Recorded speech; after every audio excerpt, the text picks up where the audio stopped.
আসসালামু আলাইকুম। আপনারা সবাই কেমন আছেন? আশা করি যে যেখানে আছেন সবাই অনেক ভালো আছেন এবং সুস্থ আছেন। চলে আসলাম নতুন আরেকটি ব্লগ নিয়ে। আর আজকে ব্লগটা শুরু করলাম এখন দুপুরবেলা থেকে। তো রান্না করতে যাব, তো ভাবলাম আপনাদের সাথে একটু শেয়ার করি, একটু ক্যামেরাটা শ্যুট করি। তো এই জন্য আর এত পরিমাণ মানে গরম কি বলবো, সেটা গরমে একদম পুরাটা ঘাইমা যাইতেছি। আর হলো ফ্যান বন্ধ করে দিছি, এই জন্য আরো বেশি গরম লাগতেছে। আমার মেয়ে কি করতেছে দেখাই। আসছো এটা খুলো খুলো, মানে এখন সব কথা বলতে পারে। খুলো মানে এটা এখন তাকে খুলে দিতে হবে। ওকে দিচ্ছি। এটার ভিতর কি আছে? কি আছে এটার ভিতর? কলম তাহলে। আর নেক্সট হলো আছে আমাদের রুমে লেখতেছে, তো এই জন্য মুস্কান আবার সব কলম নিয়ে আসলো মেফতা হলে। আর সৌদি আরব আসছি তো দেখতে দেখতে কিভাবে যে দিনগুলো পার হয়ে যাইতেছে সেটা টেরেই পাওয়া যায় না। কারণ মনে হইতেছে 2 দিন ধরে আসছি আর প্রায় 3 মাস শেষ পর্যায়ে এখন। আর বেশি দিন বাকি নাই, 2 মাস হয়ে গেছে অলরেডি আমরা সৌদি আরব আসছি। তো কিভাবে যে 3 মাস পার হয়ে গেল। আর সৌদি আরব আইসা মনে হয় সবচেয়ে বড় মিস করছি, ভুল করছি যেটা। অনেক অনেক মিস করতেছি বাংলাদেশের মানুষগুলাকে। আর সবচেয়ে মিস করতেছি যেটা আমার অনেক শখ ছিল এবং কি আমার অনেক স্বপ্ন ছিল, যে আমার মামা শ্বশুরবাড়ির দেবর। আপনারা অনেকেই দেখছেন আমি যখন সৌদি আরব আসছি তখন ওই ভাইয়া এই দেশে ছিল। তো আমি আসার 1 সপ্তাহ পর হলো সে বাংলাদেশে চলে গেছে, কাউসার ভাই। আপনারা অনেকেই দেখছেন ভাইয়াকে। তো আমি আসার 1 সপ্তাহ পর সে চলে গেছে। তো ভাইয়ার হলো বিয়ে, সে বাংলাদেশে চলে গেছে, বিয়ে করতেছে। আর দেবরের বিয়ে ভাই বউরা খাইবো এবং অনেক আনন্দ করব। তো এটা প্রত্যেকটা মানুষের মনে থাকে। তো সবচেয়ে আমার অনেক শখ ছিল, অনেক স্বপ্ন ছিল যে আমি কাউসার ভাইয়ের বিয়ে খাবো এবং কি বিয়েতে অনেক মজা করব। তো এরকম একটা শখ ছিল আমার, স্বপ্ন ছিল। আমার মামি শাশুড়িরা, তো আমার শাশুড়িরা সবাই আমাকে বলতো যে কাউসারের বিয়ের সময় আনন্দ করতে পারবি, তো এরকম সবাই বলতো। তো আসলে অনেক অনেক মিস করতেছি, সেই বিয়েটা আর আমার ভাগ্যে নাই। কারণ আমি সৌদি আরব আইসা সবচেয়ে বড় মিস করে ফেলেছি। এখন মনে হইতেছে যে অনেক বড় ভুল করছি। তো কাউসার বাড়ির বিয়ে গতকালকে বিয়ে গেছে, আজকে হলো তার বউ ভাতের অনুষ্ঠান। তো দোয়া করি, যেহেতু বিয়েতে থাকতে পারি নাই, ভাগ্যে ছিল না এই জন্য থাকতে পারি নাই। এটা সবার ভাগ্য হয় না সব কিছু। আর আমি হলো এরকম একটা জিনিস, মানুষ যেটা মানে আমি যে জিনিসটা নিয়ে বেশি আশা করি এবং বেশি স্বপ্ন দেখি সেই জিনিসটা আমার ভাগ্যে হয় না। তো আল্লাহর কাছে লাখ লাখ শুকরিয়া আদায় করি, যাক সমস্যা নাই, বিয়ে ভাগ্যে ছিল না, খাইতে পারি নাই। তো সৌদি আরব আসছি হাজবেন্ডের কাছে, এটাই আল্লাহর কাছে সবচেয়ে ভালো কাজ আমার মনে হইতেছে যে ভালো হয়েছে। আল্লাহর কাছে এটাই শুকরিয়া আদায় করি। মেয়ে আমাকে প্রচুর পরিমাণ ডিস্টার্ব করতেছে। কি মা তুমি উঠাও, মানে সব কথা এখন বলতে চাই কিন্তু বোঝা যায় না, বাট উলো উলো কি বলে না বলে মানে ওর কথা ও নিজেই বোঝে না। তো ভাইয়ের জন্য অনেক দোয়া এবং ভালোবাসা রইলো, যে ভাইয়া নতুন জীবন শুরু করতেছে। তো ভাইয়া যাতে ভালো থাকে এবং সুস্থ থাকে, তার নতুন লাইফে তার নতুন একটা মানুষ আসতেছে, তার বউ। তো জানি না বউ দেখতে কেমন লাগে, সেটাও এখনো পর্যন্ত দেখে নাই, আমি ছবি দেখছিলাম, বাট আলহামদুলিল্লাহ ভালোই লাগে। তো ভাইয়া ভালো থাকেন এবং সুখে থাকেন আপনার নতুন মানুষকে নিয়ে, এতটুকুই। আর যেটা বলতেছিলাম, আমার বড় ভাসুরের মেয়ে মেঘলা, ওকেও আপনারা অনেকে চেনেন। তো ও আমাদের এখানে খুব কম আসে, ওরা থাকে হলো ঢাকা থাকে, ওইখানে থাকে ওরা পড়াশোনা করে। বাট আমাদের মানে মেয়ের ভিতর ওই সবচেয়ে বড়, আমার বড় ভাসুরের মেয়ে, ওই সবার বড়। তো ওর যে এত তাড়াতাড়ি বিয়ে হয়ে যাবে সেটা আমি কখনো কল্পনা করি নাই।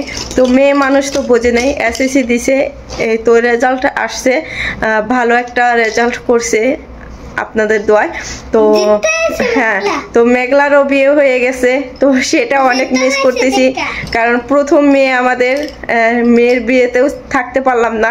তো এই জন্য আমার মনে হইতেছে যে সৌদি আরব আইসা সবচেয়ে বড় ভুল করে ফেলেছি। কারণ মেয়ের বিয়েও হয়ে গেল, দেবরের বিয়েও হয়ে গেল, কিছুই ভাগ্যে মানে নাই। এতটুকু। তো মেয়ের জন্য অনেক দোয়া করি, মেয়ে তুমি সারা জীবন ভালো থাকো, সুখে থাকো, তোমার হাজবেন্ডকে নিয়ে নতুন ফ্যামিলিতে গেছে এবং নতুন পরিবারে গেলে একটু অন্যরকম ফিল অনুভব করা হয়। তো এই জন্যই অনেক কথা বললাম, কারণ ভালো লাগতেছিল না। তো বাংলাদেশকে অনেক মিস করতেছিলাম, বাংলাদেশের মানুষগুলোকে অনেক মিস করতেছিলাম। তো দেবরের বউকে হলো একটা গিফট দিছি, দেবরের বউকে একটা আন্টি গিফট করছি। সেটা হলো বাংলাদেশ থেকে লতাকে বলছি, ও একটা আন্টি কিনা দিছে আমার শাশুড়িকে। তো আমার শাশুড়ি এটা নিয়ে তারপরে বিয়ে খাইতে গেছে, কারণ দেশে যদি থাকতাম তাহলে হয়তো দেবরের বউকে আরো বড় কিছু দিতাম। তো যেহেতু সৌদি আরব আইসা পড়ছি নাই বাংলাদেশে, তো এই জন্য তারপরে একটা আন্টি গিফট করছি। তো সবাই দোয়া করবেন না, দেখতে থাকেন পরবর্তী ভিডিওগুলা। হলো রোস্ট বানাবো মিফতাহুলের জন্য, কারণ সৌদি আরব আসার পর আর রোস্ট বানানো হয় নাই। তো এখানে হলো আমি মশলা দিয়ে মাথায় রাইখা দিয়েছিলাম লবণ দিয়া। এখন এটা চলো ফ্রাই প্যানে তেল দিয়ে দিচ্ছি, নর্মালে রাইখা দিয়েছিলাম প্রায় 1 ঘন্টা টাইমের মতো। 1 ঘন্টা সন্ধ্যাবেলা, রাতের জন্য বানাবো। বিসমিল্লাহ। তেল গরম হয়ে গেছে, গ্যাসটা একটু কমাই দেবো। বিসমিল্লাহ বিসমিল্লাহ।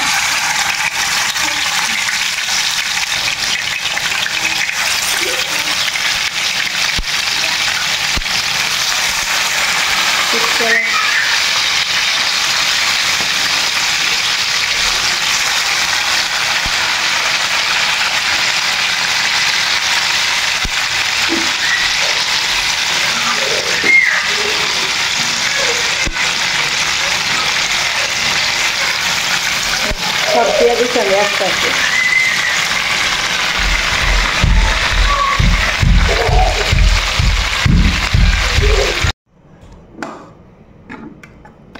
চিকেনগুলো আমার ভাজা শেষ, ফ্রাই প্যানে লাগিয়ে গেছে।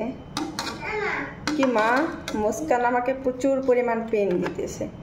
বিসমিল্লাহির রহমানির রহিম, বিসমিল্লাহির রহমানির রহিম। কি মা,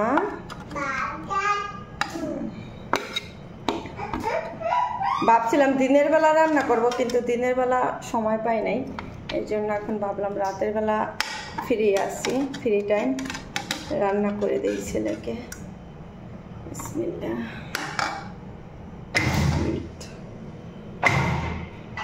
রোস্টের জন্য চিকেন ভাজা শেষ আমার, ফ্রাই প্যানে তেল বসাই দিছি রান্না করার জন্য রোস্টটা। এখানে রোস্টের জন্য পেঁয়াজ আমি ব্লেন্ডারে ভাঙাই নিছি। এখানে আছে আদা রসুনের পেস্ট, এখানে আছে সব পদের মশলা একসাথে ব্লেন্ডারে ফাঁকি করছি। এটা হলো শুকনা মশলা, একদম টালা ছাড়া কাঁচাটা। আর এখানে হলো আমি টক দই বানাইছি গুঁড়ো দুধ দিয়ে এবং লেবুর রস দিয়ে।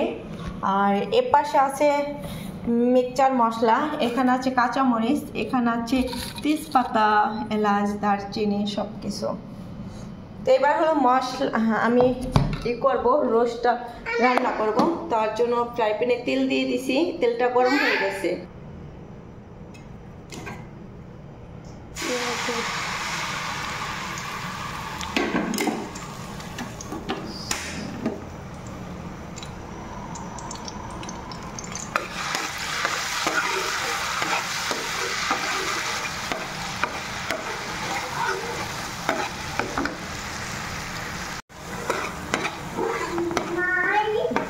পেঁয়াজটা আমি ব্লেন্ডার ভাঙাই নিয়েছি, কারণ রোস্টে সবসময় পেঁয়াজ বাটাই দিতে হয়।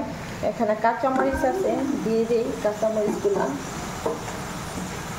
কাঁচামরিচগুলো আলাম দিয়ে দিলাম। এখানে আছে আদা রসুন, সব একসাথে। আল্লাহ দি কি জ্বালাইলা শিরে পাওয়ার ব্যাংকটা ফালাই দিব রে, আর একটু ভাই গেই দিয়েছি।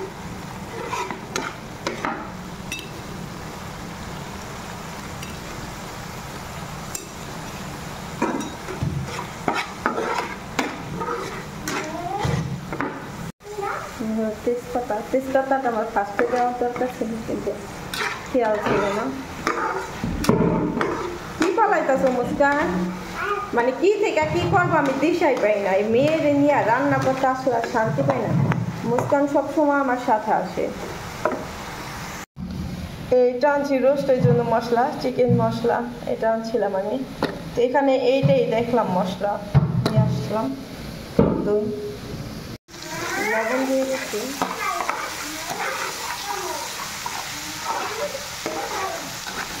মশলাগুলো ভাজা হয়ে গেছে। এখন হলো আমি এটা হলো গরম মশলার ফাঁকি 1 চামচ দিলাম। এটা হলো সৌদি আরবের মোসাক্কেল ফাঁকি বলে, দিলাম 1/2 চামচ। আর এটা হলো রোস্টের মশলা, রোস্টের মশলাটা দিয়ে দিলাম। না সবকটা মশলাটাও হয়ে গেছে।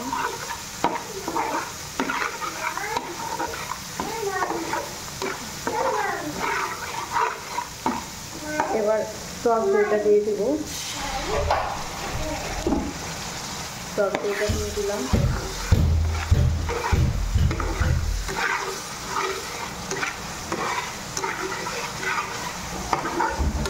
বাদাম দিতে পারি নাই, কারণ বাদাম কাটা নাই এই মুহূর্তে আমার কাছে।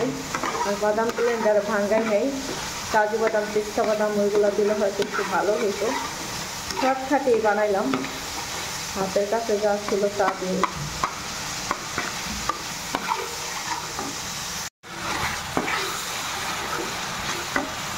চিকেনগুলো দিয়ে দিই।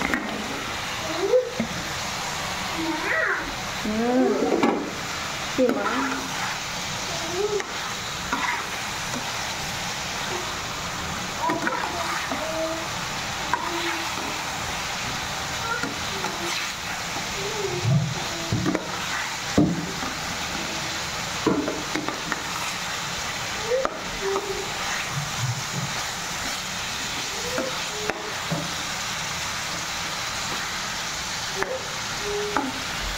পানি দিয়ে দিছি।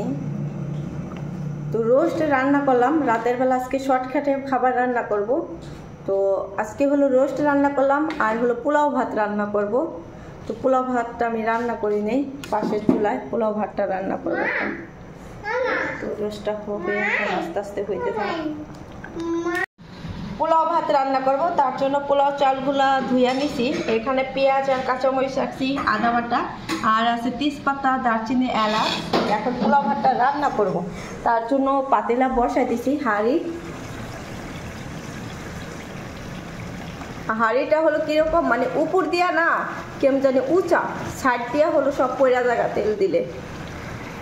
তেল দিয়ে দিছি,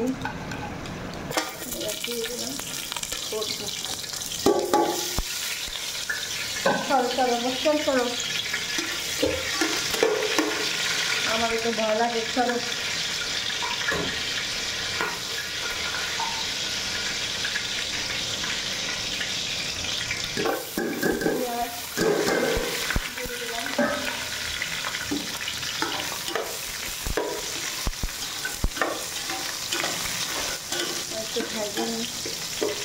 পোলাওটা রান্না করবো।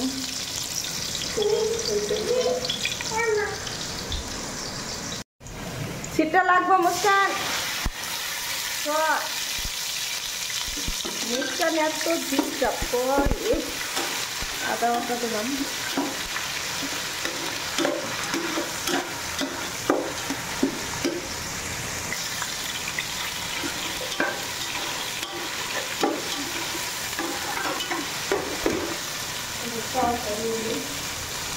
দুই চুলায় বসেছি রান্না। চাল দিয়েছিলাম, চালটা সুন্দর মতো ভাজা ভাইজা নেব, কারণ ঝড় ঝেরা পোলাও রান্না করো। আর মিথ্যা হলে বাবা ঝড় ঝেরা পোলাও অনেক পছন্দ করে। আরেকদিন রান্না করছিলাম, তো খাইয়া বলতেছে যে তোমার হাতের পোলাও ভালো লাগে, এই জন্য ভাবলাম আজকে রান্না করে দিই।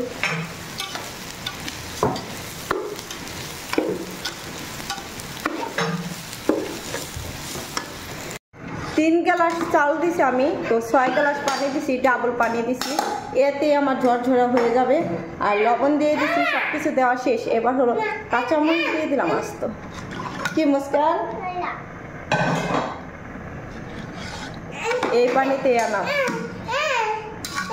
মেয়ে অনেক ডিস্টার্ব করতেছে।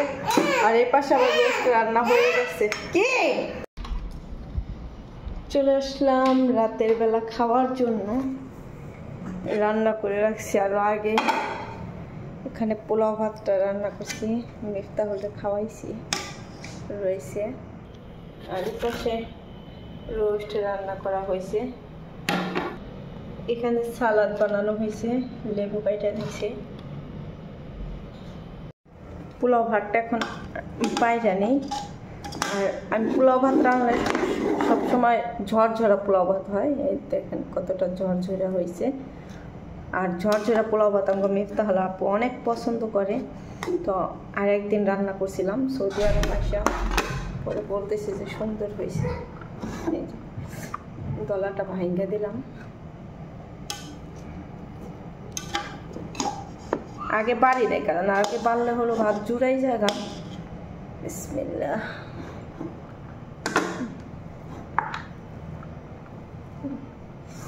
ভাতটা বাইরে নেই, খাবার সব রেডি।